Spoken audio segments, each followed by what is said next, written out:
Green's four കേരളയുടെ പുതിയൊരു വീഡിയോയിലേക്ക് സ്വാഗതം.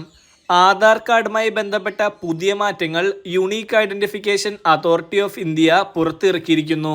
ഇന്ത്യയിലെ ഏറ്റവും പ്രധാനപ്പെട്ട ഒരു പൗരന്റെ തിരിച്ചറിയൽ രേഖയായ ആധാറുമായി ബന്ധപ്പെട്ട് 2024 നിങ്ങൾ അറിഞ്ഞിരിക്കേണ്ട പ്രധാനപ്പെട്ട മാറ്റങ്ങളും അറിയിപ്പുകളുമാണ് ഇന്നത്തെ വീഡിയോയിൽ നിങ്ങളുമായി ഷെയർ ചെയ്യുന്നത്.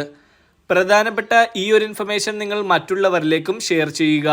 ചാനൽ ആദ്യമായി കാണുന്നവർ സബ്സ്ക്രൈബ് ചെയ്യുവാനും വീഡിയോ ഇഷ്ടമായാൽ ലൈക്ക് ചെയ്യുവാനും മറക്കാതിരിക്കുക.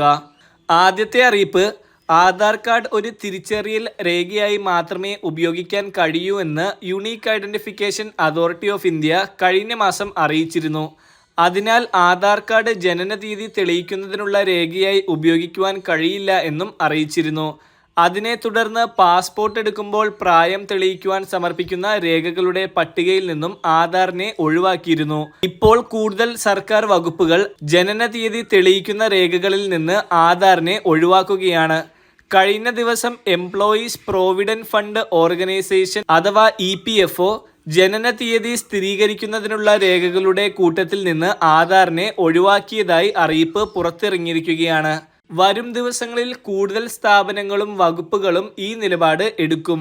അതിനാൽ ജനന രജിസ്ട്രേഷൻ സർട്ടിഫിക്കറ്റ്, SSLC ബുക്ക് തുടങ്ങിയവ പോലെയുള്ള രേഖകൾ വരും നാളുകളിൽ ജനനതീയതി തെളിയിക്കുന്ന രേഖകളായി കാണിക്കണം. ആധാർ കാർഡ് ഇക്കാര്യത്തിൽ മതിയാകുന്നതല്ല. രണ്ടാമത്തെ അറിയിപ്പ്, ആധാർ പുതിയതായി എടുക്കുന്നത്, പ്രത്യേകിച്ചും 18 വയസ്സ് കഴിഞ്ഞ് എടുക്കുന്നത് ഇത്രയും നാളത്തെ പോലെ അത്ര എളുപ്പമായിരിക്കില്ല എന്നതാണ്. സുരക്ഷ വർദ്ധിപ്പിക്കുന്നതിൻ്റെ ഭാഗമായി 18 വയസ്സിന് മുകളിലുള്ളവർ ആധാറിന് അപേക്ഷിക്കുമ്പോൾ പാസ്പോർട്ടിന് സമാനമായ ഫിസിക്കൽ വെരിഫിക്കേഷൻ നടപ്പാക്കുവാൻ UIDAI തീരുമാനിച്ചിരിക്കുന്നു. സംസ്ഥാന സർക്കാർ നിയമിക്കുന്ന നോഡൽ ഓഫീസർമാരും അഡീഷണൽ ജില്ലാ മജിസ്ട്രേറ്റർമാരും ആയിരിക്കും ഫിസിക്കൽ വെരിഫിക്കേഷന് നേതൃത്വം നൽകുക.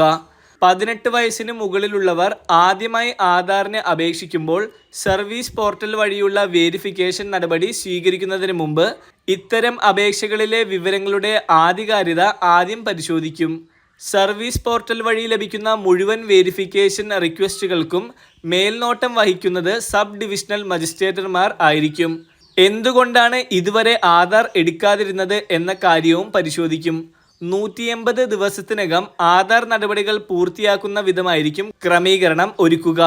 അടുത്ത അറിയിപ്പ്, കേരളത്തിൽ സപ്ലൈകോ മാവേലി സ്റ്റോറുകളിലൂടെ വിലക്കുറവിൽ സബ്സിഡി സാധനങ്ങൾ ലഭിക്കുന്നതിന് ഇനി മുതൽ ആധാർ ബയോമെട്രിക് വെരിഫിക്കേഷൻ വേണ്ടിവരും. ഇതിനായുള്ള നടപടികൾ അനുവദിച്ചു കഴിഞ്ഞു. തട്ടിപ്പ് തടയുന്നതിനായിട്ടാണ് റേഷൻ വാങ്ങുന്നത് പോലെ വിരലടയാളം അമർത്തിയോ ഫോണിൽ OTP വരുന്ന തരത്തിലോ ആധാർ ഒതന്റിഫിക്കേഷൻ നടത്തി സബ്സിഡി സാധനങ്ങൾ വാങ്ങാവുന്ന തരത്തിലേക്ക് മാറുന്നത്. അടുത്ത ഒരു അറിയിപ്പ് ആധാർ അപ്ഡേറ്റ് ചെയ്യുന്നതിനെ കുറിച്ചാണ്. പലർക്കും ഇക്കാര്യത്തിൽ വളരെയധികം സംശയങ്ങളുണ്ട്.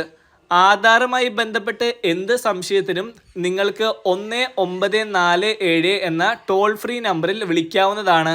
മലയാളം ഉൾപ്പെടെ എല്ലാ പ്രാദേശിക ഭാഷകളിലും വ്യക്തമായ മറുപടി ഇതിൽ നിന്നും ലഭിക്കുന്നതാണ്. 10 വർഷം കഴിഞ്ഞ ആധാർ കാർഡുകളാണ് പുതുക്കുവാനായി UIDAI നിർദ്ദേശിച്ചിരിക്കുന്നത്. ബയോമെട്രിക് വിവരങ്ങൾ പുതുക്കണമെന്ന് നിർബന്ധമില്ല. 5 വയസ്സിന് മുമ്പ് എടുത്ത കുട്ടികളുടെ ആധാർ 5 വയസ്സിൽ പുതുക്കണം. പിന്നീട് കുട്ടികൾക്ക് 15 വയസ്സാകുമ്പോഴാണ് പുതുക്കേണ്ടത്. എന്നാൽ മാത്രമേ കുട്ടികൾക്ക് സ്കോളർഷിപ്പുകൾ പോലുള്ള ആനുകൂല്യങ്ങൾ ലഭിക്കുകയുള്ളൂ. ആധാർ അപ്ഡേറ്റ് ചെയ്യുന്നതിന് ലാസ്റ്റ് ഡേറ്റ് എന്നൊന്നുമില്ല. നിങ്ങളുടെ വിലാസം മാറുകയാണെങ്കിൽ അപ്പോൾ നിങ്ങൾക്ക് അപ്ഡേറ്റ് ചെയ്യാവുന്നതാണ്. മാർച്ച് 14 വരെ സ്വന്തമായി അപ്ഡേറ്റ് ചെയ്യുന്നത് സൗജന്യമാണ്. അക്ഷയ ഓൺലൈൻ സേവന കേന്ദ്രങ്ങൾ വഴി അപ്ഡേറ്റ് ചെയ്യുന്നതിന് 50 രൂപ നൽകണം. അടുത്ത അറിയിപ്പ്, കേന്ദ്ര സംസ്ഥാന സർക്കാരുകളുടെ ഒട്ടുമിക്ക ആനുകൂല്യങ്ങളും ഗുണഭോക്താക്കളുടെ ബാങ്ക് അക്കൗണ്ടുകളിലേക്ക് നേരിട്ടാണ് വിതരണം ചെയ്യുന്നത്.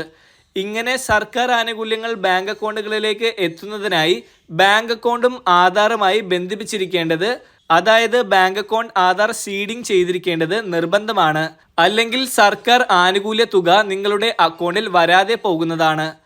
നാഷണൽ സ്കോളർഷിപ്പ് പോർട്ടൽ വഴി വിതരണം ചെയ്യുന്ന എല്ലാ സ്കോളർഷിപ്പുകൾക്കും അപേക്ഷിക്കുന്നതിനും ഇനി ആധാറുമായി ബന്ധിച്ചിട്ടുള്ള ബാങ്ക് അക്കൗണ്ട് വേണമെന്നാണ് അറിയിച്ചിരിക്കുന്നത്. PM കിസാൻ സമ്മാൻ നിധി, വിവിധ ക്ഷേമനിധി ബോർഡ് പെൻഷനുകൾ, ക്ഷേമ പെൻഷനുകൾ തുടങ്ങിയവയ്ക്കും നിങ്ങൾക്ക് ഇത്തരം അക്കൗണ്ടുകൾ തന്നെ വേണ്ടിവരും. കേവലം 200 രൂപയുണ്ടെങ്കിൽ പോസ്റ്റ് ഓഫീസുകളിൽ ആധാർ ലിങ്ക്ഡ് സേവിങ്സ് അക്കൗണ്ട് തുടങ്ങാവുന്നതാണ്. വളരെ പ്രധാനപ്പെട്ട മറ്റൊരു കാര്യമാണ് ആധാർ കാർഡിൽ നിങ്ങൾ മൊബൈൽ നമ്പർ ലിങ്ക് ചെയ്തിരിക്കേണ്ടത്. ആധാറുമായി ബന്ധപ്പെട്ട ഒട്ടുമിക്ക കാര്യങ്ങൾക്കും ആധാറുമായി ലിങ്ക് ചെയ്ത നമ്പറിൽ OTP വരികയും നിങ്ങൾ അത് നൽകിയാൽ മാത്രമേ നടപടികൾ പൂർത്തിയാവുകയും ചെയ്യുകയുള്ളൂ. അതിനാൽ മൊബൈൽ നമ്പർ ആധാറിൽ നിർബന്ധമായും ലിങ്ക് ചെയ്യേണ്ടതാണ്. മൊബൈൽ നമ്പർ മാറിയാൽ ഉടനെ പുതിയ നമ്പർ ലിങ്ക് ചെയ്യണം. വളരെ പ്രധാനപ്പെട്ട ഈ ഒരു ഇൻഫർമേഷൻ നിങ്ങൾ മറ്റുള്ളവർക്ക് കൂടി ഷെയർ ചെയ്ത് നൽകുക.